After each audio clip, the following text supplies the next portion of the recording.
페이지는 50페이지입니다. 봉독하겠습니다. 밤에 일어나 두 아내와 두 여종과 11 아들을 인도하여 야복 나루를 건널세 그들은 인도하여 시내를 건너가게 하며 그 소유도 건너가게 하고 야곱은 홀로 남았더니 어떤 사람이 날이 새도록 야곱과 씨름하다가 자기가 야곱을 이기지 못함을 보고 그가 야곱의 허벅지를 간절을 치매 야곱의 허벅지 간절이 그 사람과 씨름할 때에 어긋났더라. 그가 이르되 날이 새려하니 날로 가게 하라. 야곱이 이르되 당신이 내게 축복하지 아니하면 가게 하지 아니하겠나이다. 그 사람이 그에게 이르되 네 이름이 무엇이냐? 그가 이르되 야곱이이다.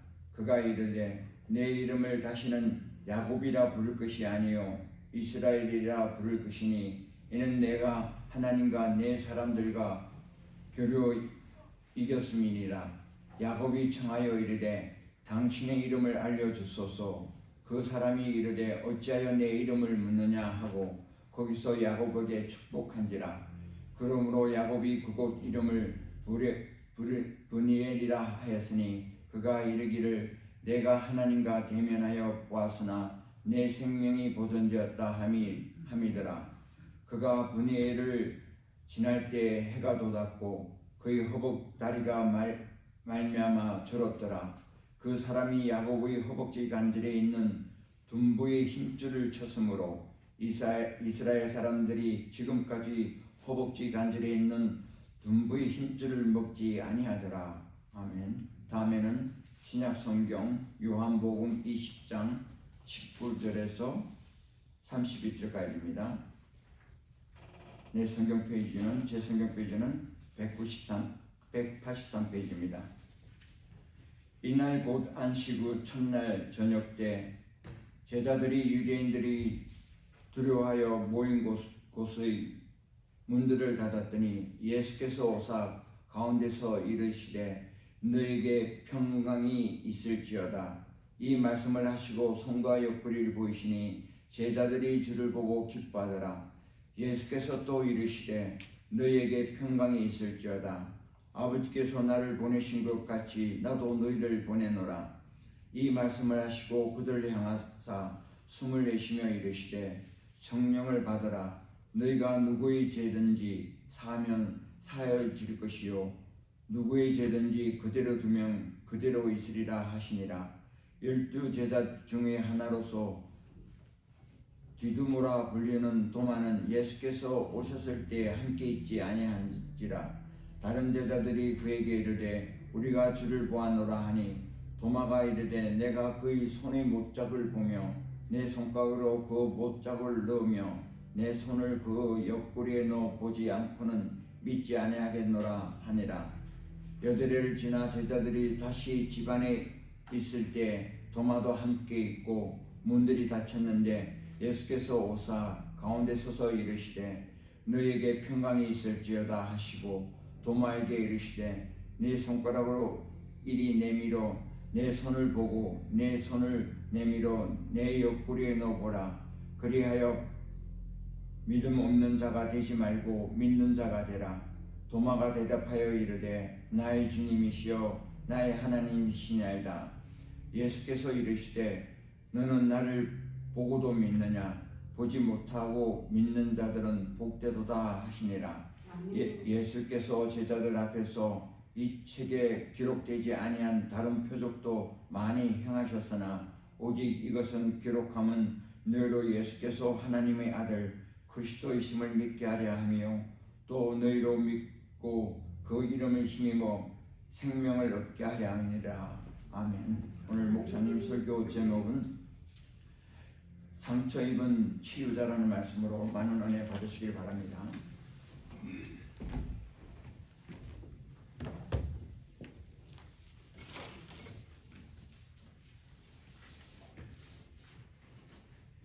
헨리 나우엔이라는 저명한 신학자가 있습니다. 나우엔은 예일 대학교와 하버드 대학에서 신학을 가르치던 성공한 또 저명한 신학자였습니다. 그런데 이 헨리 나우엔의 내면에는 깊은 외로움과 상처가 있었습니다. 다른 사람들이 볼 때는 완벽하고 훌륭한 사람이었지만 본인 스스로는 깊은 상처와 우울감을 가지고 있었던 것입니다. 54세가 되던 날 헨리 나우엔은 모든 자리를 내려놓습니다. 그리고 캐나다의 라루시 공동체로 들어가서 지적인 장애인들과 함께 살면서 목회를 하기로 합니다. 사람들은 이해하지 못했습니다. 왜 그렇게 지금까지 쌓아놓은 그러한 좋은 업적과 명망을 내려놓고 그렇게 사회로부터 동떨어진 그곳에 들어가느냐, 왜 안정된 삶을 내려놓느냐 하는 것이었습니다. 그런데 그곳에서 헨리 나우엔은 깨닫습니다. 자신이 지적 장애인들을 돕고 치유하기 위해서 왔는데 오히려 지적인 장애인과 살면서 헨리 나우엔 자신의 상처가 치유되고 있는 것을 경험하게 되었다는 것입니다. 사람들은 누구나 상처를 안고 살아갑니다. 상처는 작으면 흔적으로 남습니다. 영어로 scar가 남습니다. 그러나 그 상처가 아주 깊어지면 장애가 됩니다. 핸디캡이 됩니다. 그리고 상처가 치료되지 않으면 페이드해서 치명적이 돼서 목숨을 잃게 되는 것이죠. 이 상처가 있다는 것은 적던 그든 우리 몸에 어떤 어려움이 있었다는 이야기인 것입니다. 그런데 몸의 상처도 있지만 우리 마음의 상처도 있습니다. 이 마음의 상처는 보이지 않기 때문에 더 깊이 자리를 잡고 있습니다. 그래서 어쩌면 이 마음의 상처가 더 큰 어려움일 수 있습니다. 이 마음의 상처를 하나님께 가져가지 않으면 쉽게 치유가 되지 않습니다. 사람들은 상처를 받으면 두 가지로 반응을 합니다. 심리학, 사이칼로지에서도 말을 합니다. 한 사람의 상처는 그 사람 속에서 끝나지 않고 다른 사람에게 이어지기도 한다는 것입니다.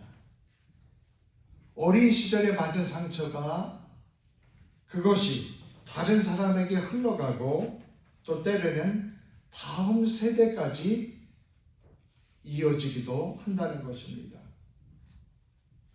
동시에 심리학에서는 또 한 가지를 말합니다. 이 반대로 상처를 외면하지 않고 이그노어하지 않고 직면하면 페이스하면서 새로운 의미로 받아들이는 사람들은 오히려 더 깊은 공감과 사랑의 능력을 가지게 된다는 것입니다. 상처는 치유되지 않으면 반복될 수 있지만 상처는 변화되고 고쳐질 수 있다는 것입니다. 어릴 때 아버지에게 심한 폭력을 당하며 자란 어떤 남자가 있었습니다. 그 상처는 그의 속에 깊이 내면에 새겨졌습니다. 우리는 이거를 트라우마라고 부르죠. 깊은 트라우마가 있었던 것입니다. 세월이 흘러서 어른이 되고 그는 결혼을 했습니다. 아이를 낳았습니다. 아이를 잘 돌보려고 노력을 했습니다. 그런데 아이가 울고 내 뜻대로 되지 않는 상황이 되면 아버지가 자기에게 폭력을 가했던 것처럼 그 아이에게 폭력을 되풀이하는 자신을 발견하게 되었습니다. 상처가 대물림이 된 것입니다. 그는 때리는 아버지를 그렇게 싫어했는데 어느 날 거울을 보니까 자신이 바로 아버지가 되어 있었던 것입니다. 치유받지 못한 상처는 또 다른 상처를 낳습니다. 이와 반대 두 번째 일은 상처를 입고도 그 상처를 고치며 긍정적인 방향으로 나가는 것입니다. 트라우마를 연구하는 정신과 의사 중에 베셀 코크라는 분이 있는데 그의 대표적인 저서 The Body Keeps the Score, 바디가 스코어를 기록한다. 어디 기록하냐면 상처의 스코어를 뇌와 몸에 기록한다는 것입니다. 트라우마는 단순히 기억으로 끝나는 것이 아니라 그 상처는 우리의 뇌에 기록이 되고 우리 몸에 쌓인다는 것입니다. 그는 수많은 트라우마 환자들을 만나면서 깨달았습니다. 상처는 오랫동안 내면화돼서 그 사람을 무너뜨릴 수도 있구나. 그러나 동시에 그 상처를 이해하고 그 상처를 마주한 사람은 그 상처를 극복하고 오히려 그 상처를 통해서 다른 사람의 아픔을 공감하고 이해하는 사람이 되는구나 하는 것을 보게 되었다는 것입니다. 그래서 그는 이렇게 말합니다. 고통을 이해하는 사람만이 그 고통 속에 있는 사람을 진정으로 도울 수 있습니다. 앞에서 말씀드렸던 지적장애인 공동체로 들어갔던 헨리 나우에는 이렇게 말했습니다. 우리의 상처는 우리가 다른 사람에게 다가갈 수 있는 문이 됩니다. 나우엔에게는 외로움과 우울감이 상처가 되었지만 더 이상 그것은 그에게 약점이 아니라 다른 사람에게 다가가고 다른 사람을 살리는 통로가 되었던 것입니다. 우리도 이 두 가지 길 앞에 서 있습니다. 하나는 상처로 매달려 살 것인가? 상처를 반복하며 사는 것입니다. 상처를 담고 살면 그 상처로 다른 사람에게 상처를 줄 수도 있고 또 그 상처가 걸림돌이 되어서 자기 자신을 평생을 괴롭히는 그러한 것이 되기도 합니다. 다른 하나는 헨리 나우엔의 말처럼 그 상처로 인해서 오히려 다른 사람들을 공감하고 이해하며 다른 사람들을 돕는 길로 나갈 것인가 하는 것입니다. 오늘 창세기 32장에 보면 야곱은 날 때부터 이름이 달랐습니다. 야곱은 발꿈치를 잡는 자, 곧 속이는 자라는 뜻입니다. 그는 그 이름대로 형 에서를 속여서 장자권을 빼앗았고 그리고 아버지를 속여서 축복을 가로챘습니다. 그로 인해 형 에서의 분노를 피해 20년 동안 도망자로 살았습니다. 이 잘못과 깨어진 관계는 야곱에게 평생의 상처가 되어 있었습니다. 마침내 20년 만에 야곱이 고향으로 돌아옵니다. 그런데 그를 기다리고 있던 것은 평안이 아니라 두려움이었습니다. 자기가 속였던 형 에서가 큰 무리를 끌고 자기를 마중하러 오고 있다는 소식을 들었습니다. 두려웠습니다. 어쩔 줄 몰랐습니다. 야곱은 가족들과 종들을 먼저 앞에 보냅니다.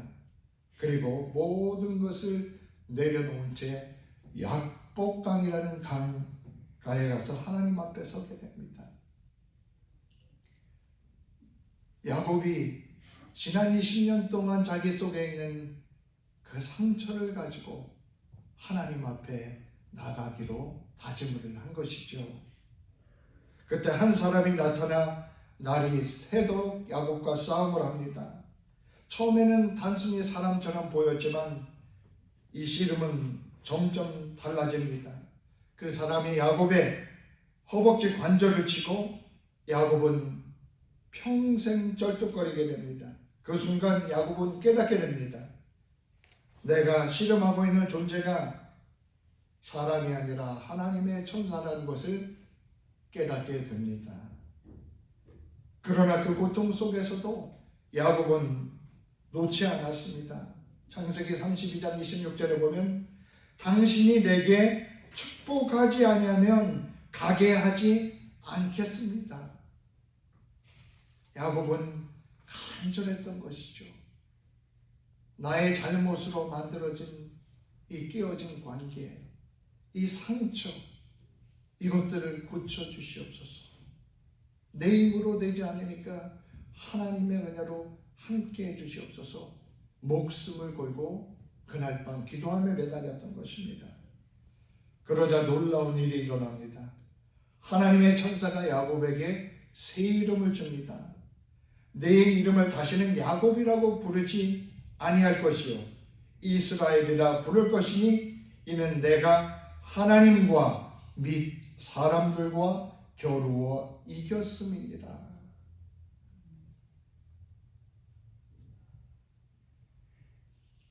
천사를 붙잡고 싸워서 이길 만큼 죽기 살기로 기도했던 것입니다. 야곱은 그곳 이름을 브니엘, 곧 내가 하나님의 얼굴을 보았다고 불렀습니다. 그리고 해가 돋을 때 쩔뚝거리면서 그 땅을 지나갔습니다. 야곱의 허벅지의 상처는 평생 사라지지 않았습니다. 보통 우리의 상처는 원하지 않는데 외부로부터 다가옵니다. 사고로 인해서 상처가 생기고 깨어진 인간관계로 인해서 생기고 예상치 못한 상황 속에서 상처가 생깁니다. 그러나 야곱의 상처는 천사와 씨름하는 자리에서 생겼던 상처인 것입니다. 하나님께서는 상처를 내시면서도 야곱을 변화시키셨습니다. 그 과정 속에서도 야곱의 몸에 상처의 흔적이 남은 것입니다. 상처를 얻고 다리를 절게 되었지만 속이는 자 야곱은 하나님과 겨룬 자 이스라엘이라는 이름을 갖게 되었습니다. 상처는 괴로웠지만 그로 인해 이름이 바뀌었고 그의 정체성, 아이덴티티가 바뀌게 되었던 것입니다. 야곱은 그 저는 다리를 가지고 12지파의 조상이 되었습니다. 쩔뚝거린 상처 입은 사람이 한 민족을 이끄는 사람이 되었던 것입니다. 하나님께서 상처 없는 사람을 쓰신 것이 아니라 상처를 통해 변화된 사람을 사용하셨습니다. 우리도 우리 속에 상처가 있습니까? 그 상처가 우리를 하나님의 사랑으로 변화시키는 상처가 되어야 합니다. 이제 요한복음 20장으로 가봅니다. 안식 후 첫날입니다. 부활하신 예수님의 소식이 전해졌지만 예수님의 제자들은 문을 잠그고 숨어 있었습니다. 떨고 있었습니다. 살기 등등한 유대 지도자들이 두려웠습니다. 그리고 무엇보다도 예수님을 배반하고 도망간 자신들이 너무 수치스럽고 그 죄책감 때문에 어쩔 줄을 모르고 있었습니다. 그때 예수님께서 닫힌 문을 통과하여 들어오셨습니다.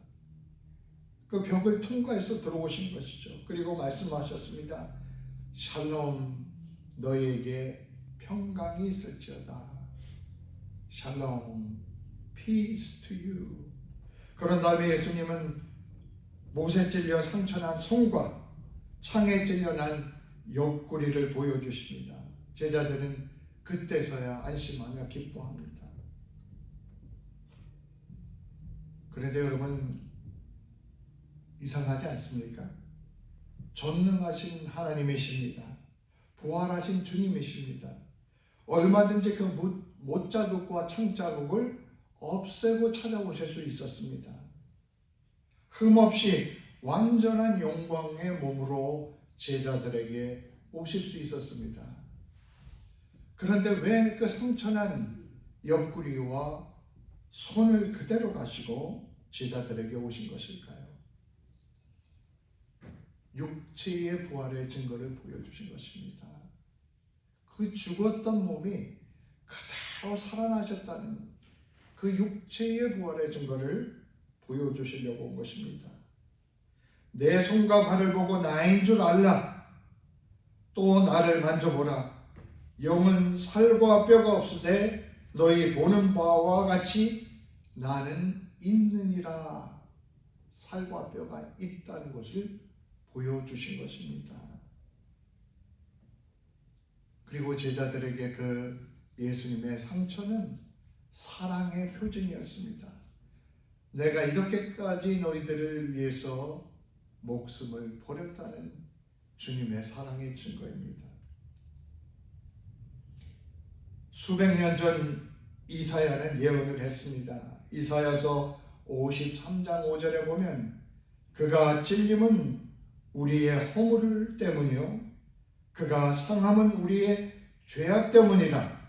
그가 징계를 받음으로 우리는 평화를 누리고 그가 채찍에 맞음으로 우리는 나음을 받았도다. 주님께서 그렇게까지 상처를 받으심으로 우리에게 나음을 주셨다는 것입니다. 아멘. 예수님께서 상처를 받으심으로 우리가 상처에서 낫게 되는 것입니다. 주님의 상처가 치유의 도구가 된 것입니다. 우리 삶에는 외부로부터 온 상처도 있지만 내가 만들어낸 상처도 있습니다. 내가 말로서 누군가를 아프게 했던 상처도 있습니다. 분노로 인해서 관계를 무너뜨린 그 상처도 있습니다. 그리고 내가 내 죄로 인해서 하나님과 멀어지면서 나에게 생겨난 상처들이 있습니다.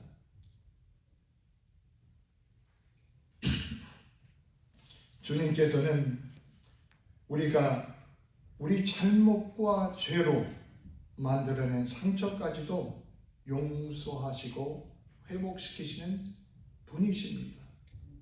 그가 채찍에 맞음으로 우리는 나음을 받았도다.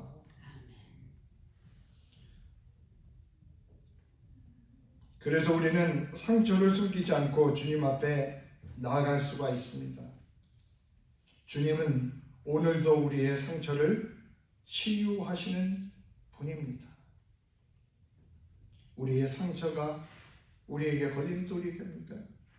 우리는 그 상처를 가지고 야곱처럼 하나님 앞에 나아가 기도하는 사람들이 되어야 합니다. 8일 후에 다시 예수님이 제자들을 찾아오셨습니다. 이번에는 도마도 그 자리에 있었습니다. 첫 번째 예수님께서 찾아오실 때 도마는 왜 없었을까요? 도마는 혼자 방황을 하고 있었던 것 같습니다. 예수님께서 돌아가시자 너무 허무하고 그리고 무엇보다도 도망쳤던 자기 자신이 부끄러워서 혼자 죄책감에 고통을 받고 있었을 것입니다. 도마에게 우리가 흔히 의심 많은 도마라고 부르는데 사실 요한복음을 보면 도마는 굉장히 의리가 많은 사람입니다. 요한복음 11장에 예수님이 유대 땅으로 가려 하실 때 모든 주자들이 안 됩니다, 위험합니다 말렸습니다. 그때 도마만은 우리도 주님과 함께 죽으러 갑시다, 그렇게 용감하게 말했던 사람입니다. 그리고 도마는 진리를 갈망하는 사람이었습니다. 요한복음 14장에 주님께서 이제 떠나신다고 하니까 제자들이 근심을 합니다. 그때 주님께서 내가 어디로 가는지 그 길을 너희가 안다고 말씀하십니다. 다른 제자들은 그 길이 어딘지도 모르면서 가만히 있습니다. 그런데 제자 도마는 솔직하게 질문을 했습니다. 주여, 주께서 어디로 가시는지 우리가 알지 못합니다. 그런데 그 길을 어떻게 알겠습니까? 도마는 솔직한 사람이었습니다. 그러나 도마도 예수님께서 잡히자 제자들과 함께 도망갔습니다. 그리고 배신의 상처를 안고 방황하고 있었습니다. 다른 제자들이 예수님을 만난 후에 도마에게 말했습니다. 우리가 주님을 만났다. 우리가 주님을 보았노라. 도마는 그래도 믿지 못했습니다. 내가 그의 손 못자국을 보며 내 손가락을 그 못자국에 넣으며 내 손을 그 옆구리에 넣어보지 않고는 믿지 아니하겠노라. 그때 예수님이 나타나셨습니다. 그리고 도마에게 말씀하셨습니다. 도마야, 내 손가락을 이리 내밀어 내 손을 보고 내 손을 내밀어 내 옆구리에 넣어보아라. 그리하여 믿음 없는 자가 되지 말고 믿는 자가 되라 말씀하셨습니다. 도마가 얼마나 놀랐겠습니까? 도마의 생각과 말을 이미 다 알고 계셨습니다. 그러나 이러한 도마의 태도를 주님께서 꾸중하지 않으셨습니다. 주님은 의심과 상처 속에 있는 도마의 간절하고 진실한 그 열망을 알고 계셨기 때문인 것입니다. 그 순간 도마는 고백합니다. 나의 주님이시며 나의 하나님이십니다. 나의 주님이시며 나의 하나님이십니다. 정말 인격적이고 깊은 믿음의 고백입니다. 주님의 상처를 만지며 도마의 마음이 변화되고 이 위대한 확신을 갖고 믿음의 고백을 하게 되었던 것입니다. 예수님은 제자들에게 상처를 보여주신 후에 이렇게 말씀하셨습니다. 아버지께서 나를 보내신 것 같이 나도 너희를 보내노라. 아버지께서 나를 보낸 것 같이 나도 너희를 보내노라.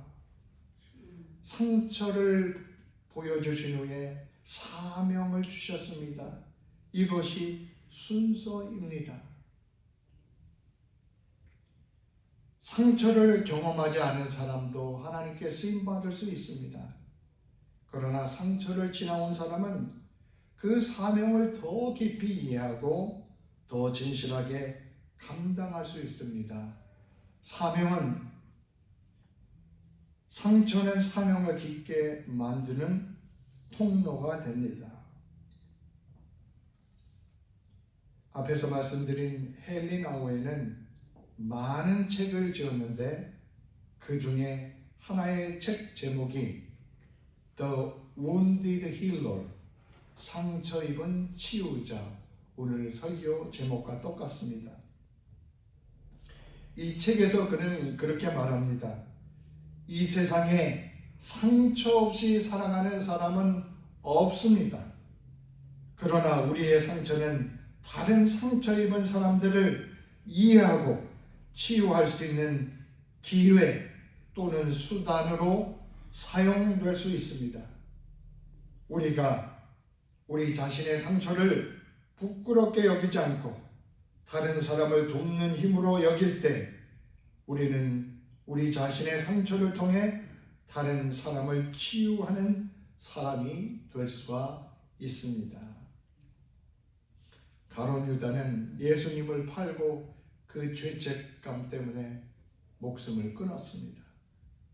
그러나 도마와 제자들은 똑같이 예수님을 배반하고도 그로 인한 상처를 주님 앞에 가져갔습니다.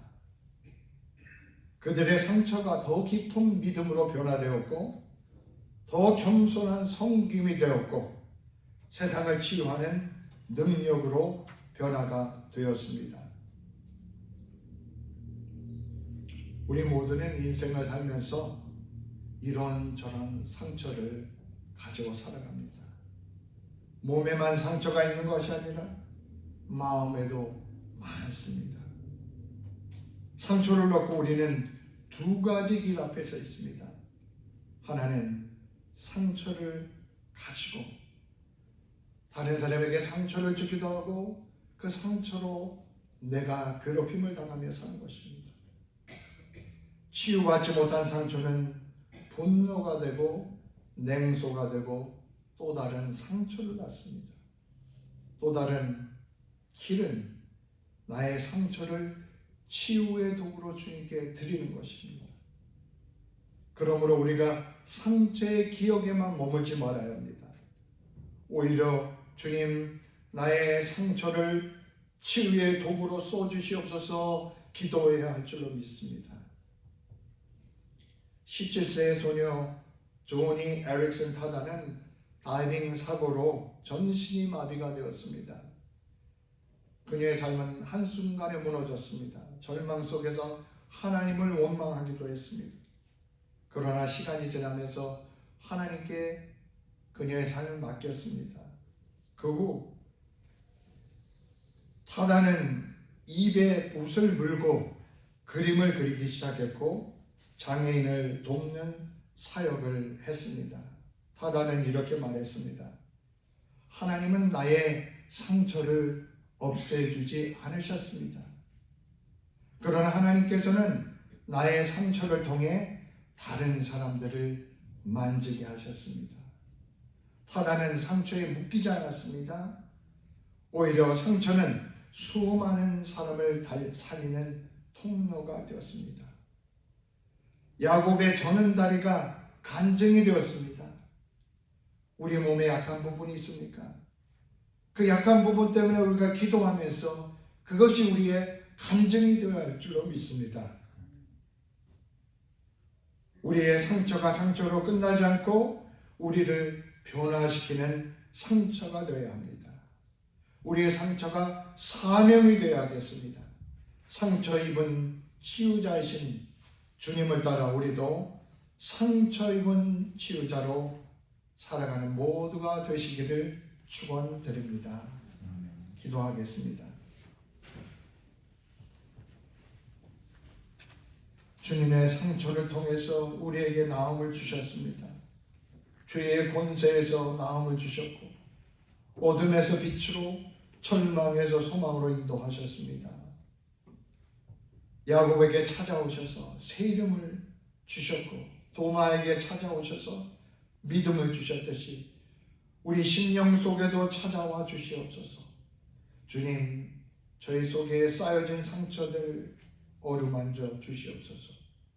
그 상처가 남을 찌르는 가시가 되지 않게 하시고 나를 찌르는 가시가 되지 않게 하시고 오히려 그 상처 때문에 주님 앞에 더 기도하게 되고 또 오히려 그 상처 때문에 다른 사람의 아픔을 이해하며 주님의 사랑을 전하는 사명의 통로가 되게 하옵소서.